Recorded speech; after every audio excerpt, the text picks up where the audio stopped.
E aí, pessoal, tudo bom com vocês? Ó, mais uma revisãozinha aqui com o professor Fabiano. E o tema de hoje é o sistema de capitanias hereditárias, que foi o modelo de povoamento implantado pelo governo português aqui no Brasil enquanto lá no início do processo de colonização, tá? Bom, eu vou utilizar novamente um dos mapas, dos nossos mapas mentais, e caso você queira ter acesso, é só entrar nesse QR Code aqui e baixar a hora que quiser, tá bom? Bom, primeiro vamos aos motivos. Por que o governo português resolveu adotar esse modelo ou tomou a iniciativa de povoar o Brasil?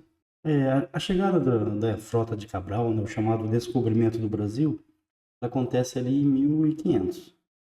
Nos primeiros 30 anos, o governo português ele não deu muita bola para o território brasileiro, porque o governo português estava mais interessado no comércio de especiarias lá do Extremo Oriente. A partir de 1530, o comércio de especiarias ele entra em decadência. O governo português ele resolve dar mais atenção ao território brasileiro. E era necessário o quê? Ocupar o território, até para proteger das invasões de franceses, de ingleses. Bom, e o modelo adotado pelo governo português foi o chamado Sistema de Capitanias Hereditárias. Ele foi implantado em 1534 e, com base nesse modelo, o território brasileiro ele foi dividido em 15 faixas de terra que saíam do litoral e iam até a linha do Tratado de Tordesilhas. Lembrando que o Tratado de Tordesilhas ele foi assinado entre Portugal e Espanha e ele dividia na prática o mundo entre os dois países, portugueses e espanhóis. E essa linha imaginária que cruzava o território brasileiro dava uma parte do território brasileiro aos portugueses. Então eram 15 faixas de terra que iam do litoral até a linha de Tordesilhas. Bom, quem receberia esses terrenos gigantescos? O governo português ele escolheria fidalgos portugueses, ou seja, pessoas que tinham recursos para investir na terra. Esses fidalgos, gente com recursos, não esqueça, né, serão donatários, eles não serão donos da terra, terão a posse da terra e terão a obrigação o quê? De promover o povoamento. Tá? O governo português ele vai adotar esse modelo. Ele já tinha feito uma experiência com esse sistema nas ilhas que Portugal tem no Atlântico, né? E tinha no Atlântico e foi bem sucedido. Então, se deu certo nas ilhas, por que não dá certo no território brasileiro também? Não é verdade? Então, esse foi o modelo adotado aqui para iniciar o povoamento. Bom, a explicação do nome. O donatário, o fidalgo, quando ele recebia a capitania, ele recebia o título de capitão. Ele virava um capitão português, um título, né? E ele poderia deixar para o filho. Por isso, o sistema de capitanias hereditárias. Tá vendo? O mundo faz sentido. Bom, por que o governo português vai adotar esse modelo? De novo, Portugal estava quebrado economicamente, não tinha recursos para investir no território. Por isso, na prática, atenção ao vestibular agora. Com o sistema de capitanias hereditárias, o governo português ele terceirizou o povoamento do território, passando para terceiros a obrigação de financiar o povoamento, a ocupação, a colonização da terra. Tá? Então, a falta de recursos levou o governo português a, na prática, terceirizar o povoamento do Brasil. Tá? Lembrando que esse modelo já tinha sido utilizado em outras terras portuguesas. Bom, a parte burocrática agora. Dentro do sistema de capitanias hereditárias, temos dois documentos importantes: a carta de doação e a carta foral. Carta de doação é o documento que representava ou dava o direito ao donatário posse da terra, posse da capitania. E a carta foral é aquela que determinava os direitos e os deveres do donatário.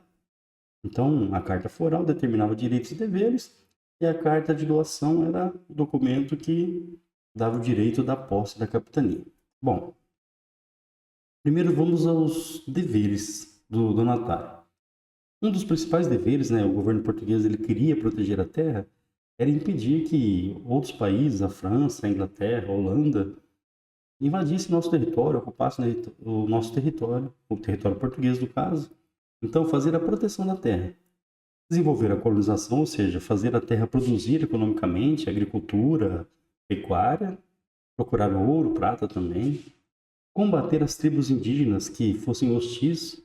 Ah, mas por que as tribos indígenas seriam hostis com os portugueses? Só porque eles estavam tomando, roubando a terra deles? Então, essas tribos indígenas mais hostis, elas deveriam ser combatidas.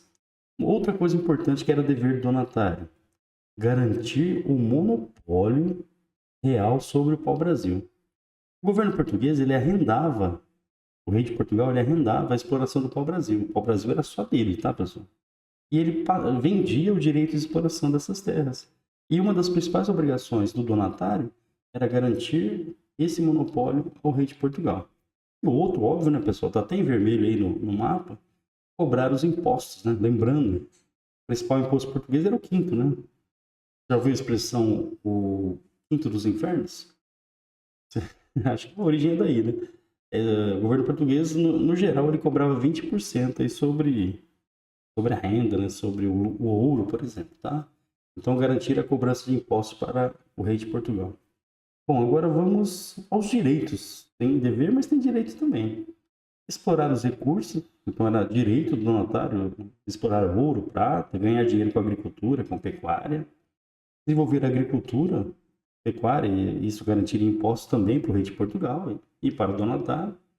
Exercer o poder administrativo. O donatário era como se fosse um vice-rei aqui na colônia, tá? Então ele administrava o território. Outro ponto de atenção, está em vermelho ali, pessoal, no mapa, é doar sesmarias. Ah, o que é isso? O donatário ele tinha o direito de doar territórios para portugueses que tivessem dinheiro para investir também.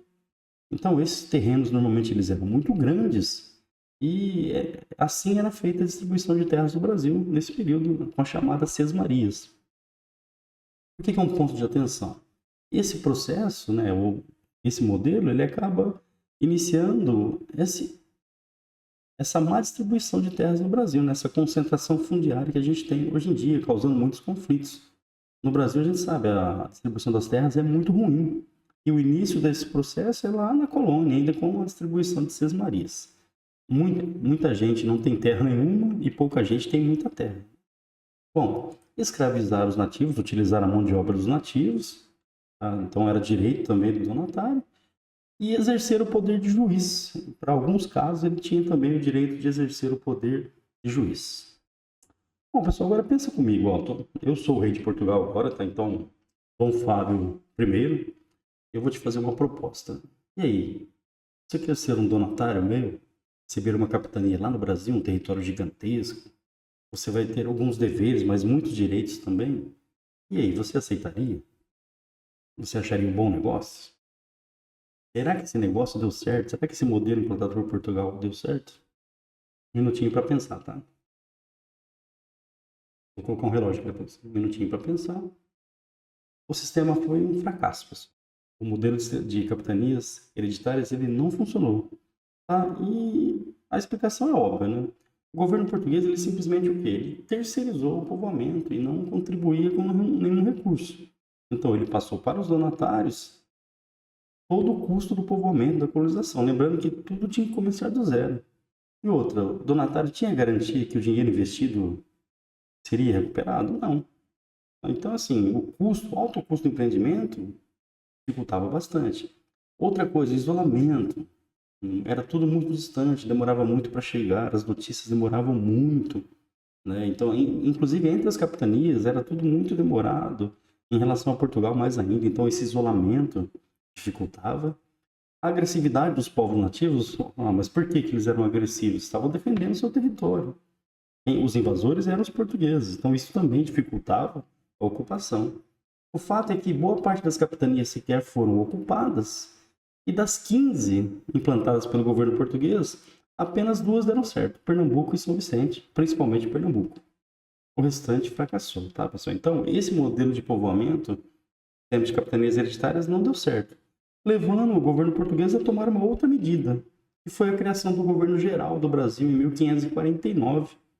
Aí, então, o Brasil passa a ter um governador geral e foi fundada a nossa primeira capital, Salvador.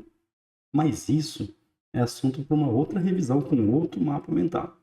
Beleza, pessoal? Ó, espero que essa revisão tenha ajudado bastante. Já sabe, né? Qualquer dúvida, deixa aqui nos comentários, né, que a gente tenta responder. Lembrando, esse lado aqui, pelo QR Code, você consegue acessar esse mapa mental que a gente utilizou aqui na revisão. Obrigado, pessoal. Beijão, bons estudos aí, tá?